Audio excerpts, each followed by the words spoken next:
Having worked overtime to get his company's servers back up, Scott took the day off on September 11th. As he watched the towers collapse from New Jersey that morning, he was sure this had been the purpose of the mysterious weekend work. Scott notified many authorities, including the 9/11 Commission, about the unusual and lengthy power outage, but was ignored. Ben Fountain of Fireman's Fund spoke of unusual evacuations ordered at the Twin Towers during the weeks before September 11th. Others reported that the security alert was inexplicably lifted 5 days prior and bomb-sniffing dogs were removed. What would the dogs have discovered had they remained on duty?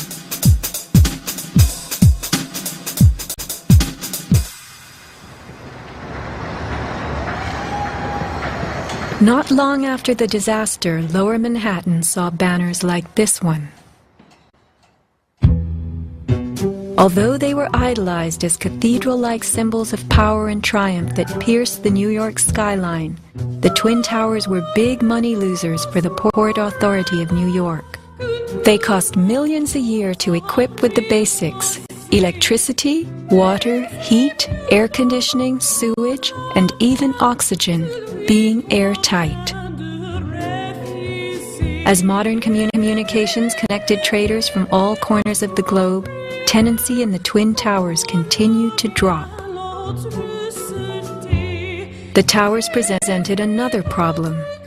Decades ago, their steel beams had been sprayed with fireproof asbestos, a cancer-causing material banned from use in building in the mid-1980s. Although the World Trade Center complex was given several waivers, it was expected to clean up its act. But to remove the asbestos from every supporting beam in the Twin Towers would have been almost undoable. Quotes for this cleanup ran over $1 billion, and no insurance company was willing to bear the cost. An urban renewal project of unfathomable proportions. Given the tower's issues and problems, September 11th proved an unexpected bonanza. The Trade Center was built in the 1960s to revive a rundown area of New York, and 40 years later, urban renewal could again take place. 2 white elephants were removed, and a brand new complex is in the works. The full height of the new Freedom Tower will soar to 1,776 feet.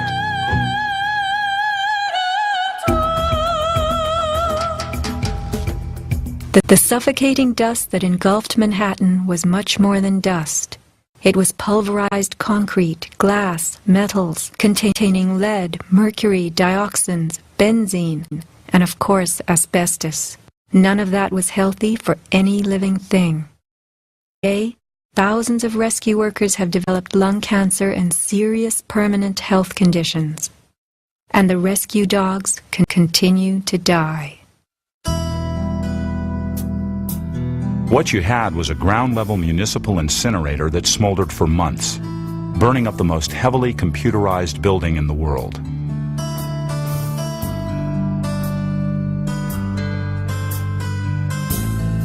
Patients have had black paste coming out of their pores. They have reported bowel movements that are blue or green and have smelled like smoke, despite the fact that they have not been at a fire scene for months. Only 3 days after September 11th, Washington instructed the EPA to declare Manhattan safe and reopen Wall Street, though the air remained toxic. A federal judge is blasting the former head of the Environmental Protection Agency for telling New Yorkers it was safe to return to their homes and offices near Ground Zero soon after the 9/11 attacks. The judge called Christine Todd Whitman's actions, quote, conscience shocking, and refused to grant her immunity. It was documented that the White House ordered EPA to tell these lies, to downplay the seriousness of the environmental hazards. In addition, others who have fallen ill and applied for aid have been denied.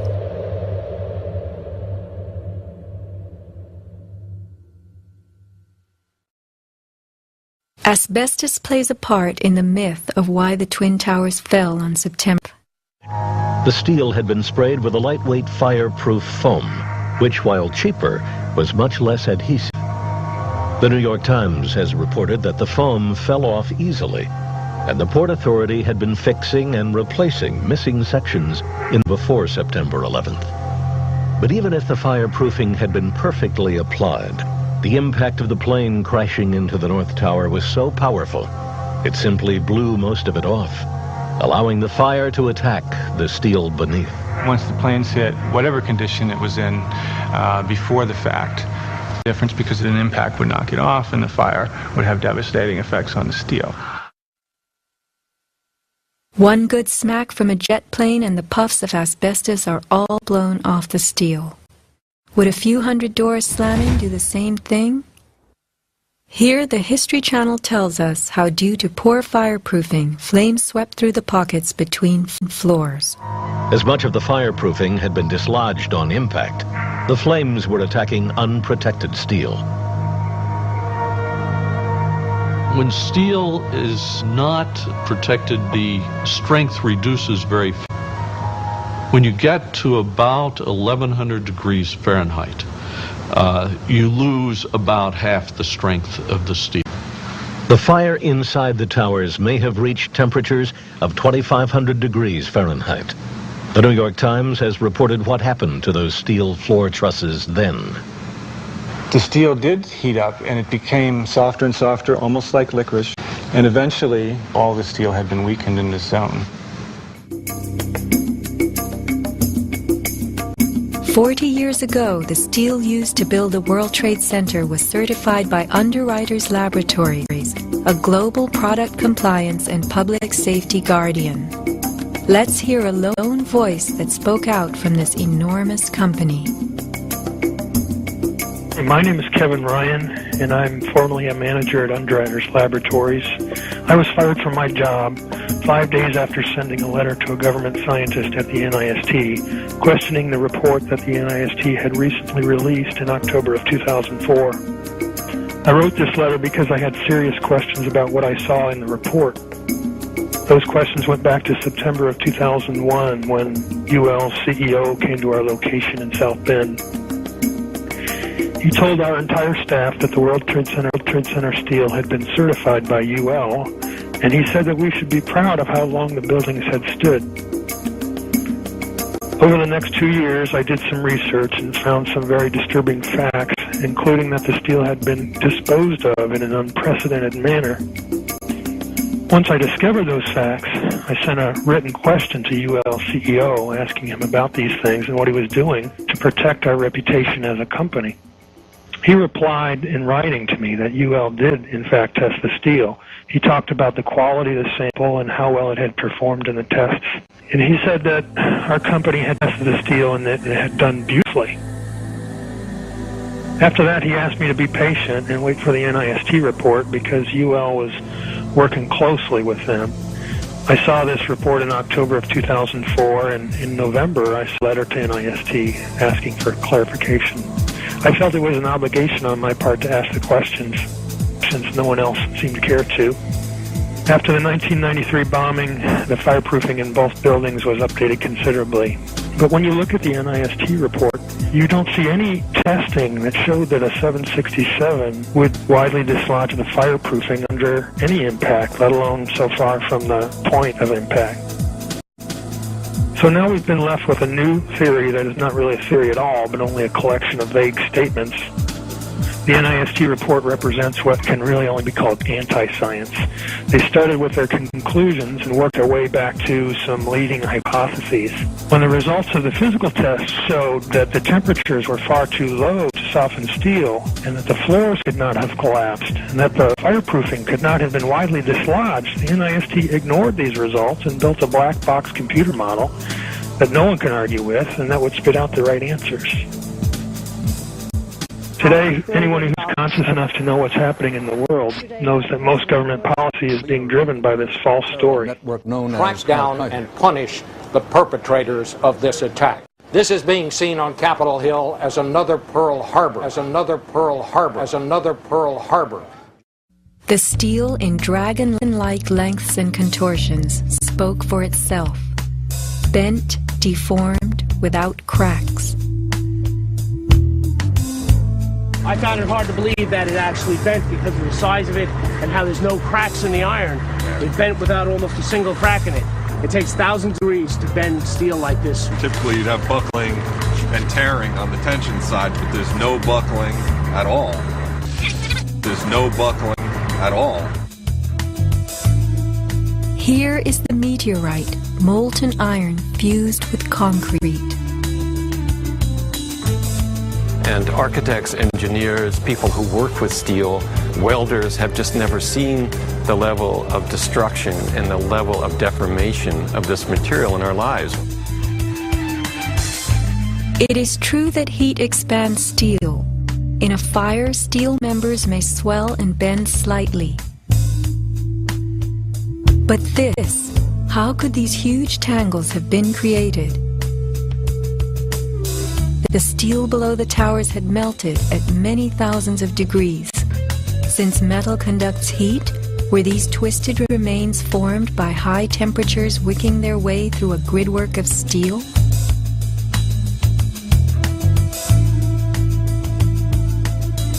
Explosives also deform steel. As they fire, gas pushes outward. The force of the gas can easily bend a large steel column.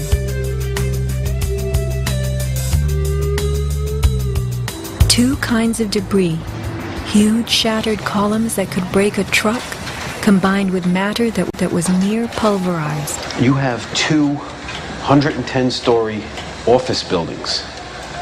You don't find a desk. You don't find a chair.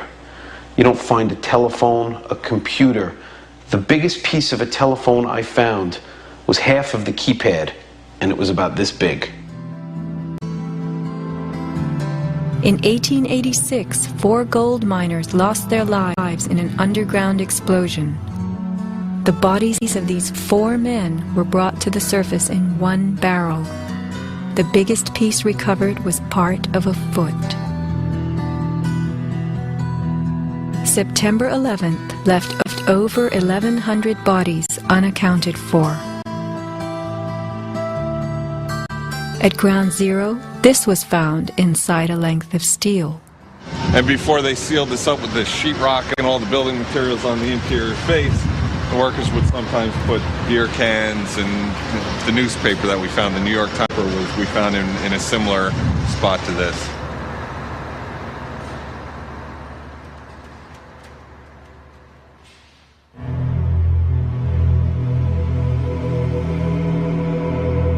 Secrets cannot be kept forever. Just as that newspaper from 1969 revealed itself to us decades later, we will someday know the inside of September 11th. The reasons for the staging of such a production go far back into time. Insurance policies covered nearly everything in the World Trade Center that was destroyed. But what if certain commodities could be removed in the nick of time? Gold and silver held by commercial banks and the COMEX exchange is said to have been stored beneath Ground Zero. This single cash belonging to the Bank of Nova Scotia was unearthed and made public.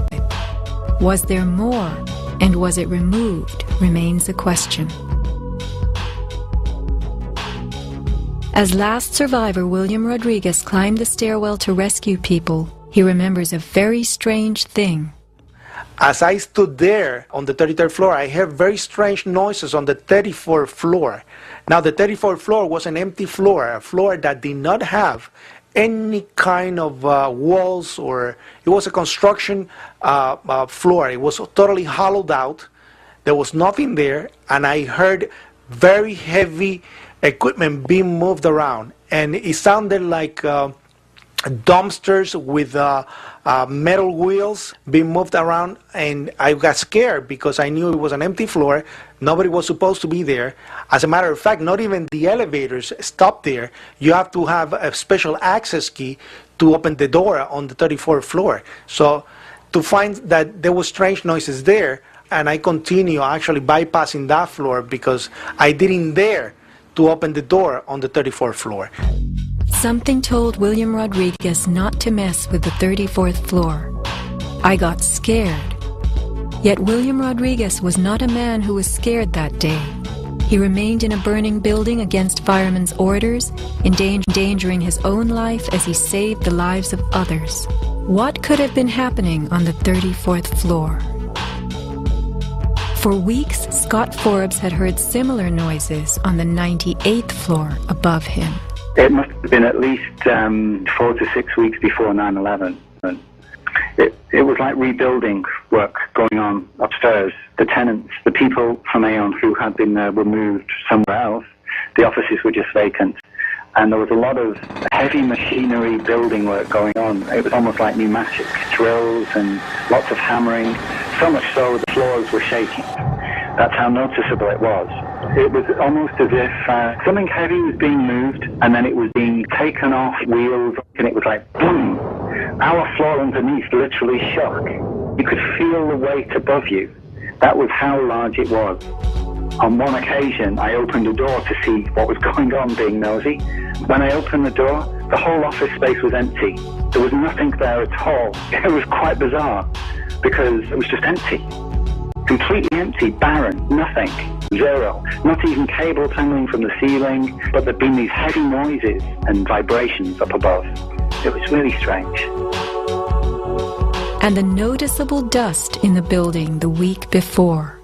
It was probably the week leading up to 9/11. Every morning I'd come in around 7 a.m. and the dust was incredible. It was filthy. It was like the cleaners weren't cleaning.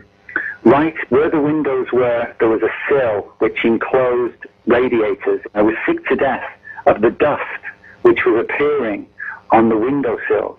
It was dirty grey and very, very noticeable in that week leading up to 9/11. Where was that dust coming from? Grey dust Scott himself had to clean. Was it powdered cement? The steel columns of the Twin Towers formed an endo and exoskeleton. Had something been placed around the edge of the building, holes been drilled to contain it? Was the dust in those final days a telltale sign? As white elephants, the buildings were full of vacant offices. Tenants could be temporarily moved around for upgrades as Aon was, and a plan arranged to perfection. Was the strange construction that could be heard but not seen going on all over the towers? Larry Silverstein took possession 6 weeks before September 11th, when the strange construction began. Were the sounds that scared William Rodriguez the last of the rats as they left a sinking ship?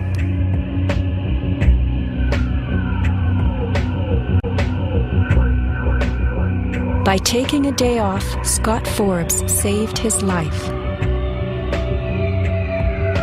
This woman was not so fortunate. She is 9/11's Iphigenia, calling soundlessly to people who could not help her. Christopher Hanley trapped with 100 people on the 106th floor of Tower 1. Fire Department 408, where's the fire? Yeah, hi. I'm on the 106th floor of the World Trade Center. We just had an explosion up here. What building are you in, sir? 1 or 2? 1 World Trade. All right. All right. Yeah, there's smoke, and we had about 100 people up here. Sit tight. Do not leave, okay? There's a fire or an explosion or something in the building. All right? I want you to stay where you are. Yes. Kevin Cosgrove trapped on the 105th floor of the South Tower. There's smoke right there, 105, 2 power. It's really there, it's black, it's iron. My wife thinks I'm alright. I called her and said I was in the building, I was fine, and bang. 2 glass, 2 broken windows. Oh, God!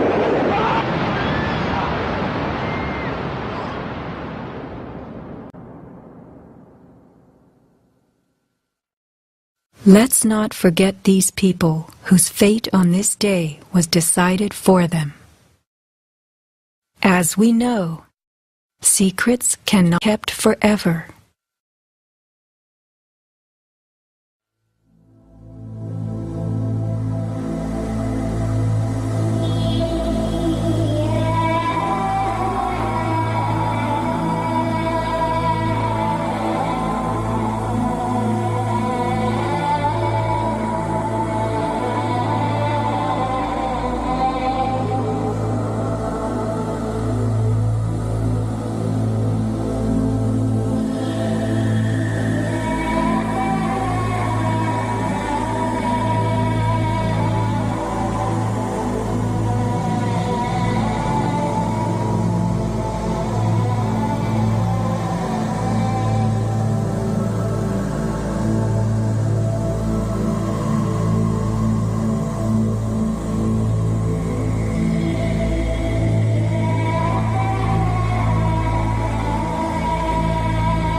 the place I'm going, I will surely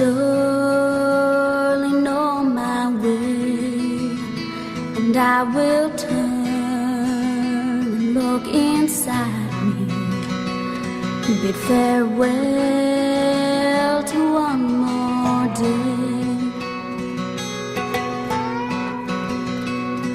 Every light begins with darkness.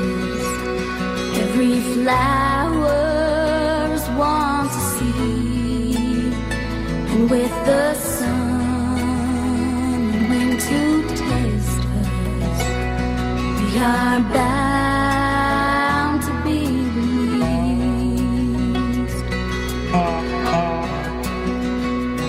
I will fly beyond this valley. I will open up the gate, and when I reach the place I'm going, I will surely know my way.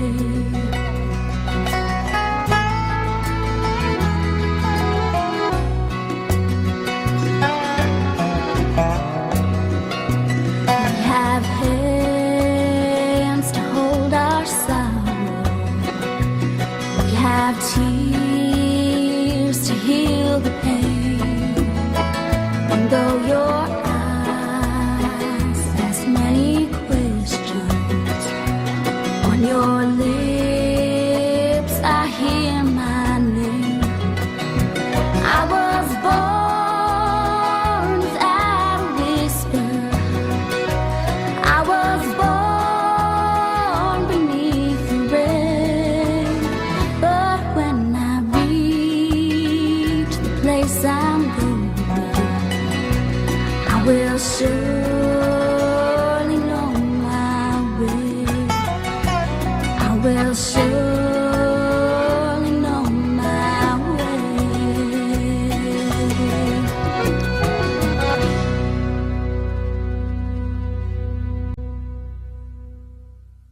So are you tired of editing? Me? Yes. No. Are you telling me? You are, huh? Mm-hmm.